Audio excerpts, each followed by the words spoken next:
Blessings and welcome forward to Reasonings right here at the Tree of Life. I'm here in what is called Los Angeles in St. Catherine, Jamaica. Yes, Angels to be exact, just outside of the old capital city called Spanish Town. As a matter of fact, Spanish Town was the site of the Spanish capital for Jamaica after the Spanish invasion. And for a brief while, the British was here before they expanded to Kingston and, the Port Royal and that heritage, or Port Royal and then Kingston.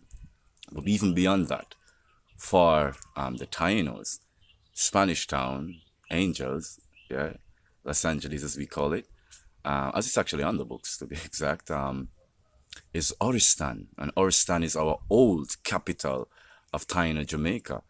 And in 1315, we welcomed some of our first, Jewish brothers escaping persecution. And they merged in the city, and a certain heritage was started by the Union. So I'm here at the home of my brother Psyche, and his family, and it's a pleasure being here to share what I would like to think is a thoughtful or a very insightful presentation.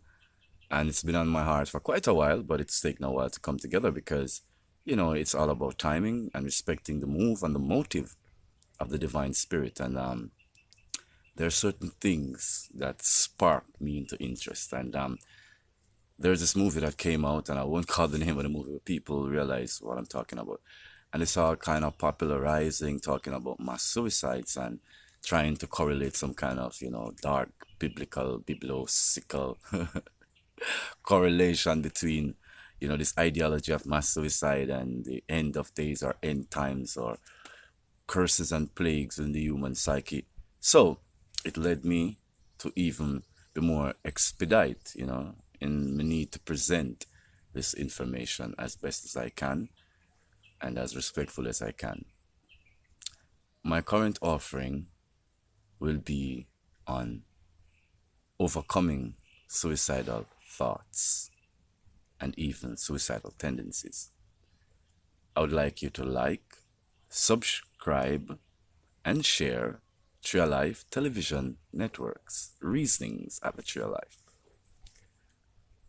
Life is such a beautiful experience that is a cliche, according to many.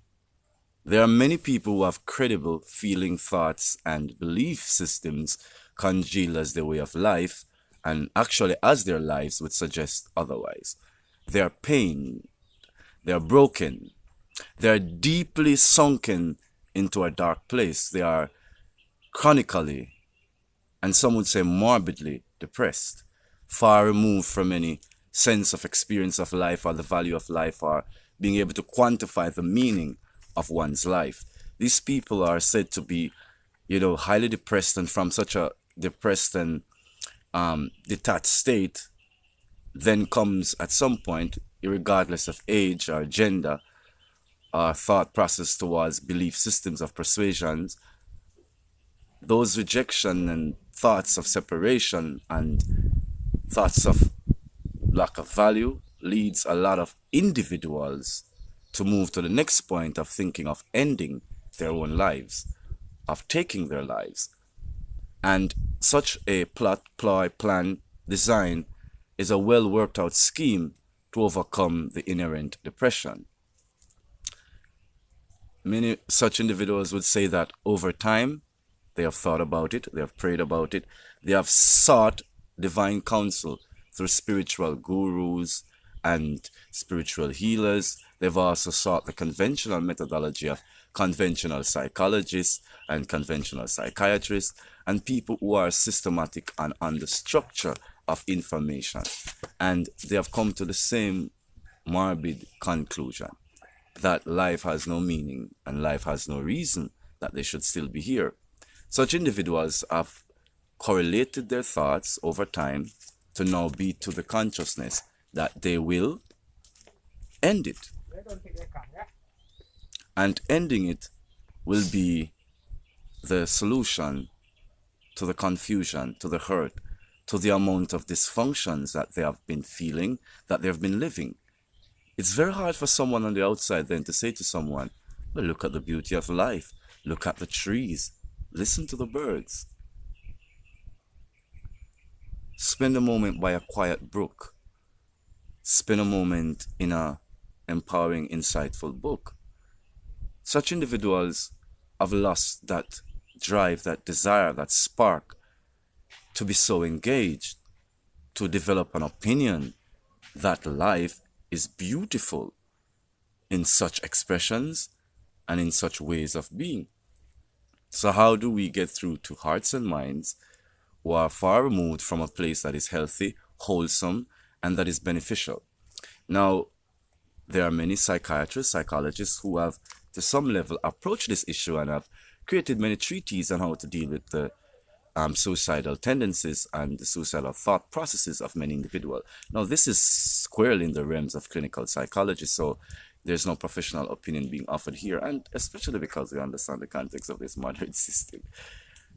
But to an individual, first of all, who is so traumatized by their own thoughts and the processes of their thoughts and how it assimilates reality to them, we first have to remove ourselves from any thoughts and idea that we, who are not in that situation, have the solutions. The issue is that those individuals have lost touch with their own inner self, to the faith, to the belief system, to the core values and principles that they have held. My personal belief, in terms of how I've been educated and trained through my own pursuits of understanding psychology and psychiatry, and also the spiritual awakening in me, I've come to understand something, that when an individual has truly lost that touch with reality, that touch with self, though it is clearly defined by the clinical psychologist as a mental illness, I am not suggesting that it's not a mental illness, but a mental illness based upon a malady. And a malady is a melancholy based upon emotions, right? And psychological emphasis based upon the way the emotions are being processed. So the emotions naturally aren't being processed in the manner that gives the value of the experience. Such individuals, one must always remember, it is not the academic that will offer light to them. It is not the embellishments of life that will offer light and life unto them. It is the truth. And that is what I have come to know by the grace of the living God. Yahuwah showed me that they are removed from truth and obscured truth. So we're going to look at several dimensions of how it is that people are then caught up to promote this belief system of ending their lives, or thinking it is a result and a cool end result to a barbaric and inhumane system. We're going to examine it in so many dimensions. By the time we're finished, hopefully, we would have offered some amount of solace. Now, in examining this unfortunate condition of suicidal thoughts and suicidal tendencies, one must first then go to the core of truth. How did a lot of individuals come to this conclusion? How does a lot of individuals come to a conclusion of wanting to end it all? First, we have to examine the social environments externally before we can even examine the mental and emotional environments internally. Externally, there's a lot of factors within society, especially in modern society, that have trained individuals to associate themselves in groupings for social mobility and social communication and interpretation and understanding.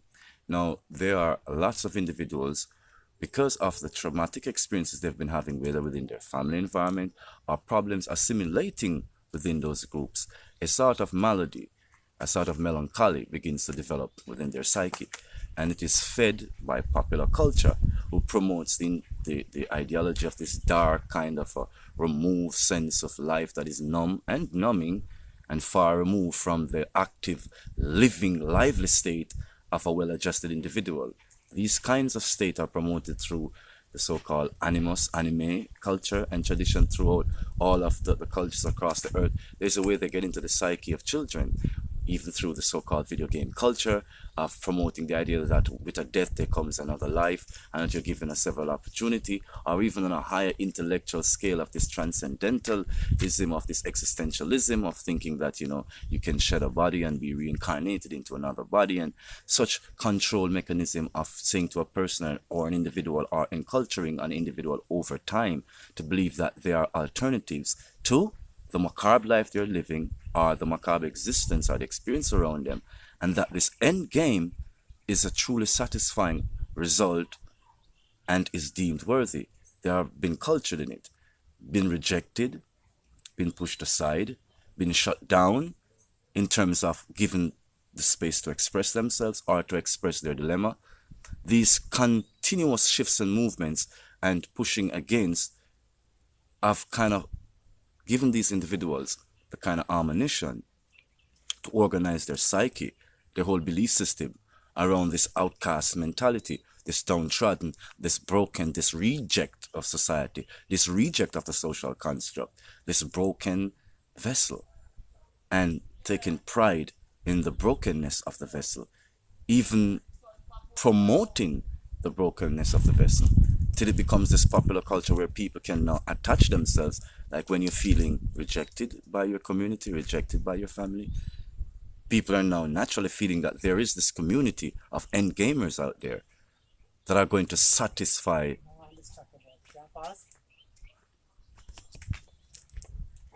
Blessings, blessings, give thanks, my brother. Yeah. So this end gamers culture is highly facilitative of a set of people now feeling that, hey, I can associate. There is people who understand me. There are people who care for me. And as such, it becomes popularized now that it's okay now when you're feeling withdrawn, when you're feeling pushed aside by your family, by your community, misunderstood, that there are a group of people who understand you.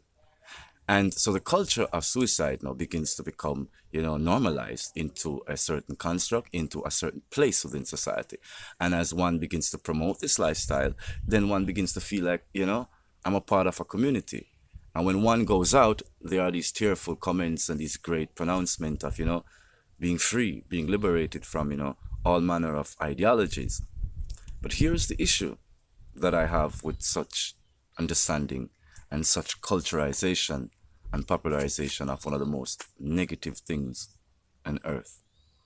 Number one, when someone is going through such a difficult experience and someone hands them the tool to go deeper and further into their own melee, then that could not be helpful. One thinks that you're truly liberating them or giving them the tools of liberation, but the spirit truly knows that you're handing them the devices and the implements, even if they're just psychological or psychosocial, of destruction. So let's intellectually, spiritually, in truth, examine the idea of taking one's life. Now I've given a preamble of a culture surrounding an idea that would make a lot of people think it's okay to do that. Now let's examine this idea of taking one's life in the light of truth.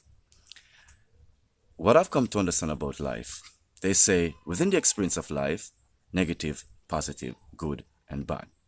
There is a way in which that duality works when one has a pre-thought, you understand me? Then experience, you understand me? Then a forethought, right? In hindsight, one says, maybe I shouldn't have taken that course of action.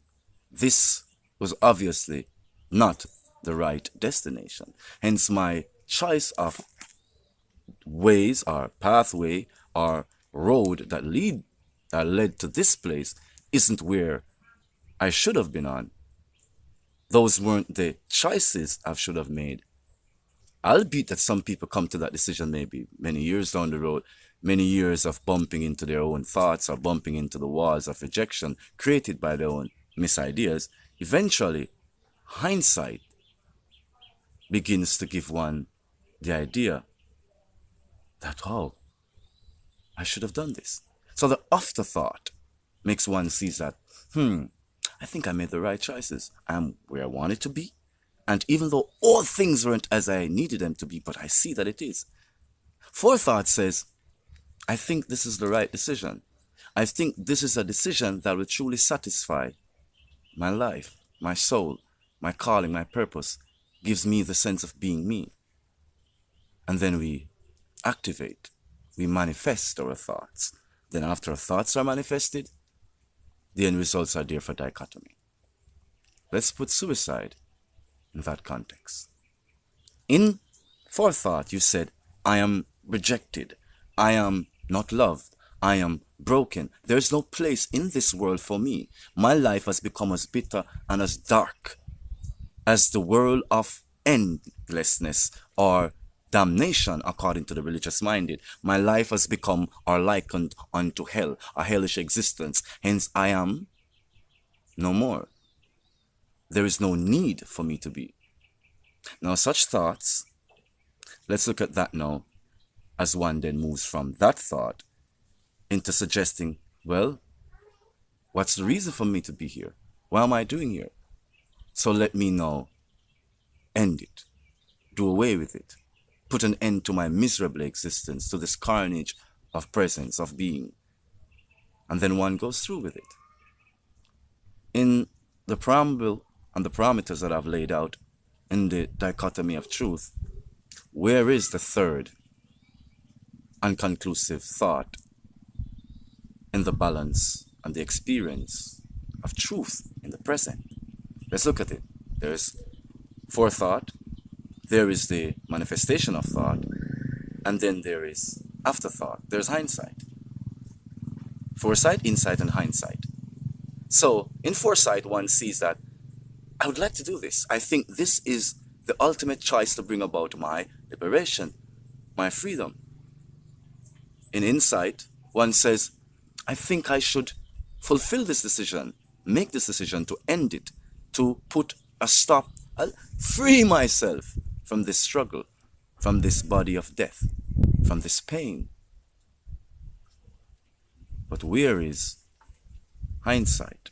Where is afterthought?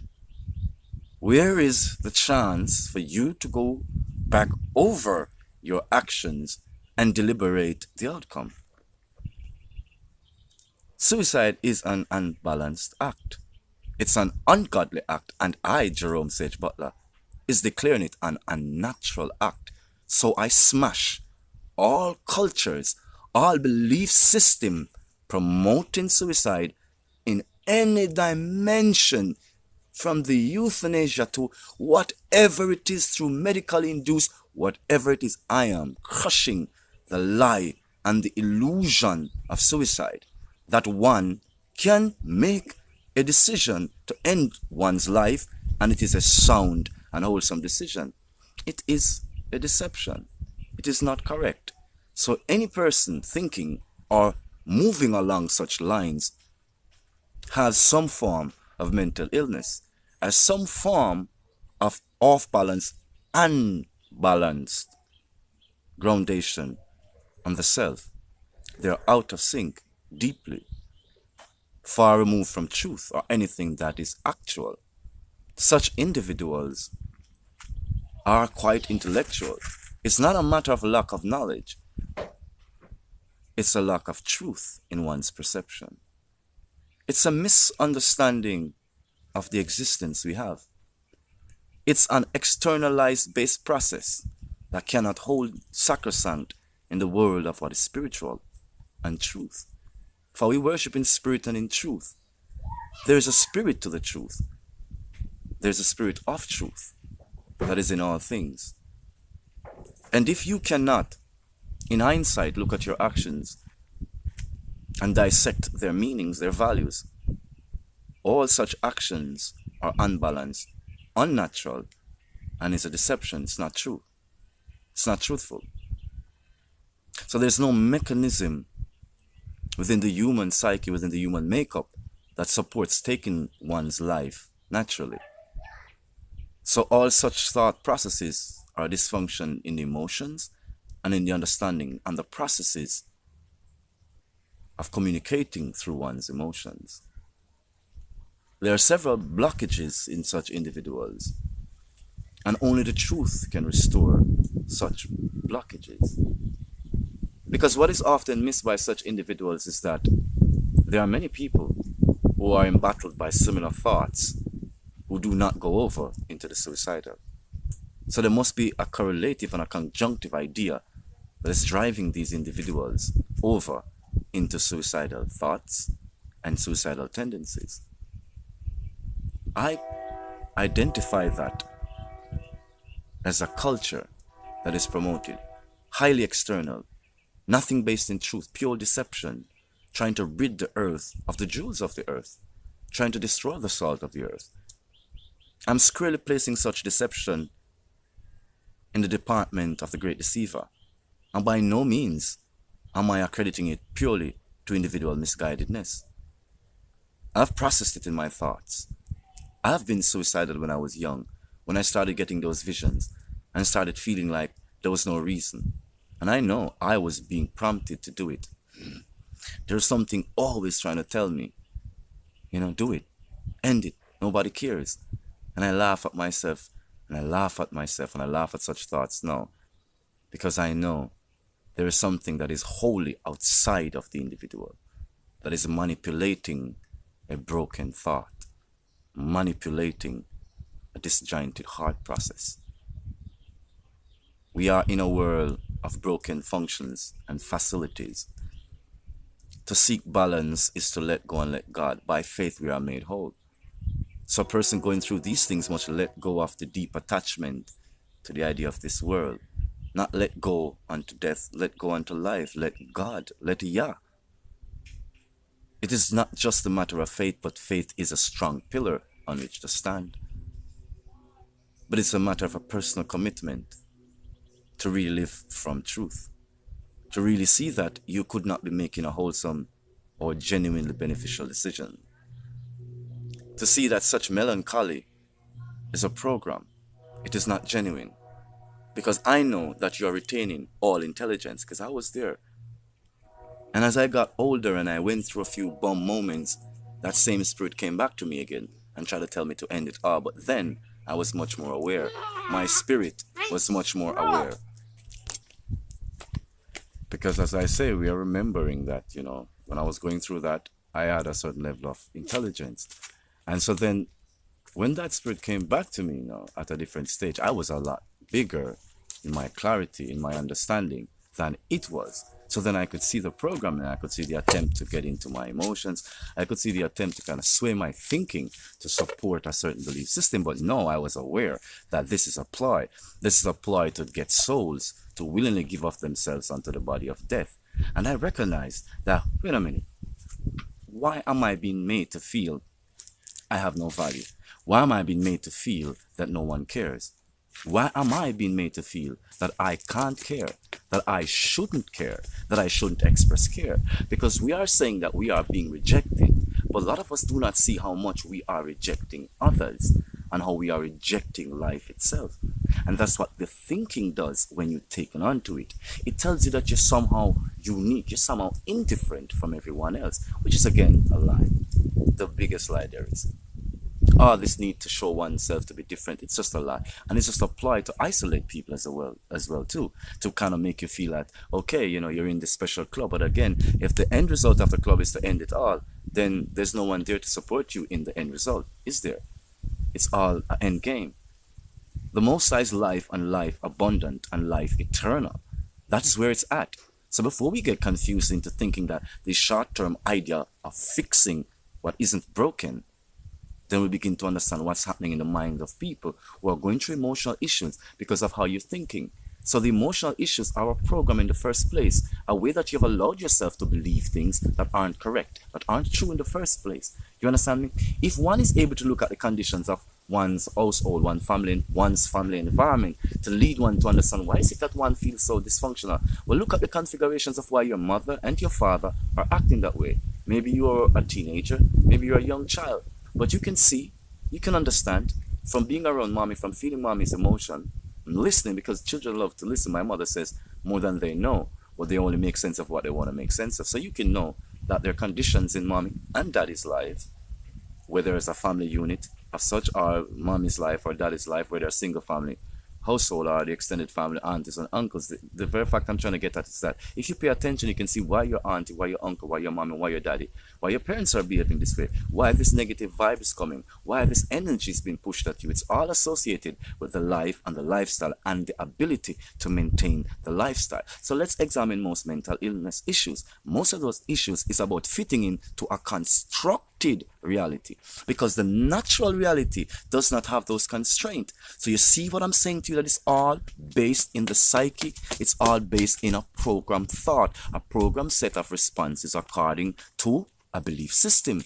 The belief system is to suggest that there is life within this design, and if you're not satisfied within this design, you will not be able to fulfill your life. You will not be able to fulfill your reality. But that is again a construction, because the natural laws do not support that. The truthful laws does not support that. You understand me? The laws of nature does not support that, because there's justice and there's truth. Because if you can't see it in foresight, in insight, and in hindsight, it's not right. It doesn't exist. It's not balanced. It's unwholesome. Hence, it's not true. And one must begin to understand that. So most of the rejection from mommy, from daddy, from the environment is all based and placated around fitting into a societal construct. And that same societal construct and its dysfunctionality in the actuality of human life is what's causing these mental little palpitations and these distractions, these distracting thoughts that eventually congeals into behavior and creates this detrimental way of life. So it ain't based in truth. It ain't based in anything that is right. So it is not a deep psychological state that one is suffering from without a solution, without a core cause. The core cause is a misperception within the individuals, but to some degree we are all guilty of this. That is why one's maturity is seen as not just a physical growth, but a psychological growth in human awareness. That you begin to realize that the ways I was thinking, like I say, in hindsight, aren't the ways that are of benefit to me now, and weren't the ways I should have thought to get to the place or the destinations in which I'm interested in getting to. So one then can see and adjust one's processes, maturity, a sense of understanding. But where there's a culture that's promoting this end game, that's trying to get into these children's mind space, into your emotional space, and trying to tell you this is how people like you are supposed to act. You're supposed to rebel, you're supposed to act out, you're supposed to break things. Because we know that there are several parents that are in these secret organizations and these things, and hence they treat their children a certain way, and their children are hence acting out to break mama's expensive property. It's a way of protest, but it's a way of seeking attention. So this wild, crazy, dysfunctional lifestyle in some regards lead again to these suicidal tendencies, to these suicidal thoughts, to these living on the edge reality. You understand me? Trying to cheat death. You understand me? The daredevil kind of reality. Go as close to the edge as you possibly can, and then you can just make it all and go up in a blaze of glory. We have to destroy these cultural thought processes that are unwholesome. We have to stop the means by which they get into the psyche of our children and our teenagers. And when things like that are addressed, then one can realize that there's a life that is created by the Most High Yah, that is not constructed in the human mind and does not need to be satisfied in the human mind. That one has to then absorb the presence of being. Yes, then one can understand the beauty of the sunlight on your skin. You understand me? Or the snow on your skin. Or the beauty of the brook, the river, the ocean. One can understand the sweet smell of fresh, fragrant air. Or even the pungent smell of the putrid air in the cities of darkness all over the world. Or the cities of metropolis all over the world. You know, there's something inherent within life, the true life. The senses function because it's truthful, it's based on the truth, it's in proper cycles. The circadian is actual. When one is living from the truth and dispelling the myths and the tribalized thoughts that leads to separation and the need to be grouped up, group in to these kind of endgamers that do not see the full picture, these fragmentations of reality. It's not about religion or belief systems. These are sometimes the causes and causal factors of such suicidal thoughts too, because these religious and spiritual and these ideological cultures have these high standards of so-called morality, developed human behavior again, that is constraining and confining individuals, especially when your children or your relatives are discovering that you're not so wholesome to this great word that you're promoting or you're placating every day, especially those in these high positions of power. Like I say, their children are the ones that are highly promoting this culture. They have the material and the mechanical means by which to do so. And now it's getting out of control, that there's this mass media appeal to mass suicide. So I'm not suggesting I have the answers and why people think in such manner or have all the solutions in overcoming suicidal thoughts or tendencies. My argument is based on pure human observation, that the tendency towards suicidal thoughts is based upon lies, not truth. And when truth is espoused and actualized, the premise of this lie is obliterated. You don't need 100 media campaign to the contrary. The fact of the matter is, the soundness of life is what gives one the need, the drive, the desire to be alive. And when one isn't sound in the understanding of life, then the dysfunctions come in and one begins to splinter to all manner of morbid thoughts and destructive behaviors. So one can truly come to an higher understanding of themselves and free themselves from suicidal thoughts. I have done it. I have come to see the lies of the external programming coming through mechanical means, coming to the means of other individuals who are distorted in their reality and is getting wealthy from it as well too.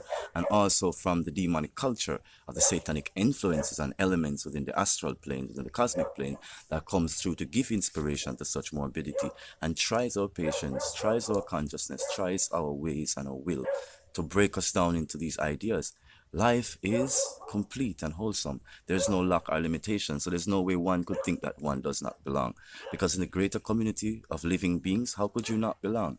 The dysfunctional constructs of family is designed by the societal instruments and the organs of society, the overlords of our consciousness. So you can look in and you can see it. And you can see that what you thought was so individually you, uniquely you, is also placated into thousands of individuals. And that's why there's an association to make a dollar there, to make a buck there, and to create an argument there. It's all end game, and there's no way to matriculate, to procreate, and to continue. You understand me? Depopulous ideologies, people. And who does it satisfy? It doesn't satisfy the person who's thinking this way. It doesn't satisfy the loved ones who's left with the trauma and the sense of guilt and trying to examine for themselves, what did I do wrong? How couldn't I know? Weren't there signs that I should know? But there were always signs. There was always signs when people begin to talk about, I don't know why I'm here, or why I should be here. You understand me? I should be in a place where people like me are respected. Because they say it many ways. They just all tell you, well, oh, I think I'm going to end it all. No. They have thought like, these people aren't me. They aren't my people. You understand me? This ain't my place. I belong in a place where there are people like me. You understand me? People who see things the way I do. You understand me? Who knows that there's more than this. Because there's this ideology that there's a dissatisfaction here. Right? So people are covering up under the idea that, oh, it's just people trying to examine their reality. No. It's people rejecting their reality to say, I am not human. I am not this. I'm not that. You understand me? And if they continue along that path, they lose their humanness.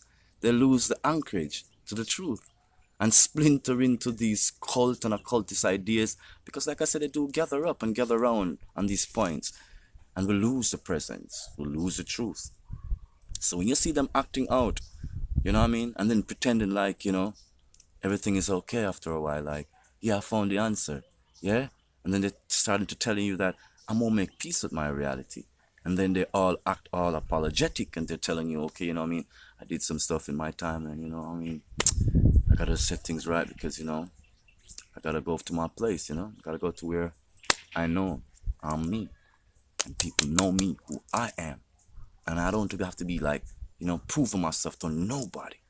And they begin to tell you, I found it, I know. All of a sudden, these dysfunctional people who are so messed up is acting like the world is at an end.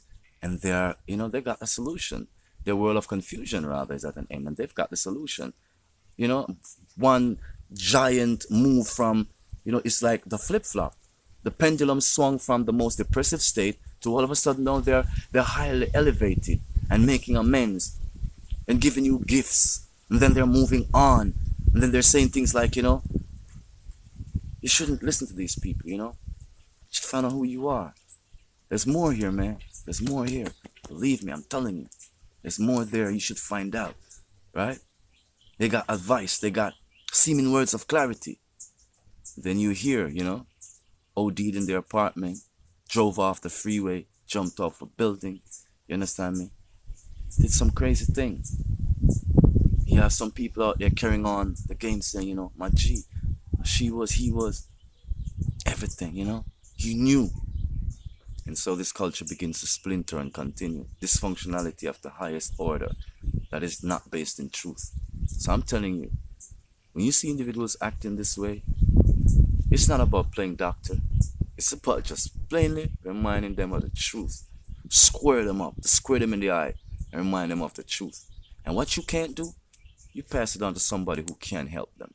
You recommend them to somebody who you know. Yeah? I know the system is going to tell you to a shrink or whatever, whatever. But you recommend them to someone who you know, right? And if your prayer group or your family group or whatever can help them, you get them the right kind of professional help, because not every professional is right. You know what I mean?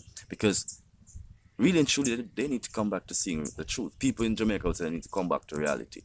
And sometimes in Jamaica, when like in Rastafari, when first individuals are smoking a lot of marijuana and thinking a lot of different thoughts, and people begin to say they're crazy, and usually there are the older Rasta friends who kind of understand and know or overstand and know what they're going through, and knows that it's just the fact that they are reorienting their brain from what is called the Christ-based or the Christian formalized thinking processes, right, to know a more Rastafari African ancestral retention-based thinking and such.